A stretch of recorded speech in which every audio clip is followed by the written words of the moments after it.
மக்கள் தலைவர் எம்ஜிஆர் என்ன பண்ணியிருக்காரு, அவர் வந்து பார்த்தீங்கன்னா, ஷூட்டிங் இல்லாத டைமில் தன்னுடைய ராமாவரம் வீட்டில் மாடியில் சாயங்காலம் 6 மணிக்கு பெரிய திரை கட்டி படம் போட்டு காட்டுவாராம். ராஜா தேசிங்கி, மதுரை வீரன் போன்ற படங்கள்லாம். அந்த குழந்தைகள் அத்தனை பேருக்கும் அளவு கடந்த மகிழ்ச்சியாம். இதோடு மட்டுமல்லாமல் சாப்பாடு விஷயத்தில் பார்த்தீங்கன்னா, தலைவர் என்ன பண்ணுவார், சாப்பாடு இதை தான் சாப்பிடுவேன், அதுதான் சாப்பிடுவேன்னு சொல்லக்கூடாது.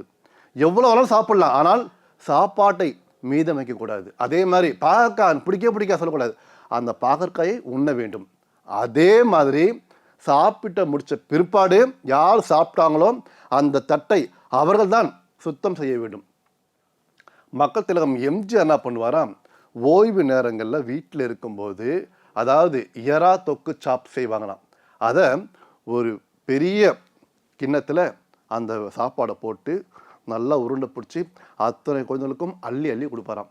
அந்த குழந்தைகள் தலைவர் கூட, அதாவது சித்தப்பா கூட உட்காந்து சாப்பிடும்போது அவங்களுக்கு எல்லை இல்லாமல் மகிழ்ச்சியாம். தலைவர் பார்த்தீங்கன்னா அந்த ப்ரோக்ரஸ் கார்டு வரும்போது பார்ப்பாராம். பார்த்துட்டு அந்த மதிப்பெண்களை கேட்பாராம். ஏன் இந்த அளவுக்கு மார்க் குறைஞ்சது, ஏன் இந்த அளவுக்கு மார்க் அதிகமாக எடுத்தீங்க, என்ன காரணம்னு கேட்பாராம். கண்டிப்போடு இருப்பாராம். அதே மாதிரி குழந்தைகள் காலையில் எழுந்திருக்கணும், உடற்பயிற்சி செய்யணும், படிக்கணும்.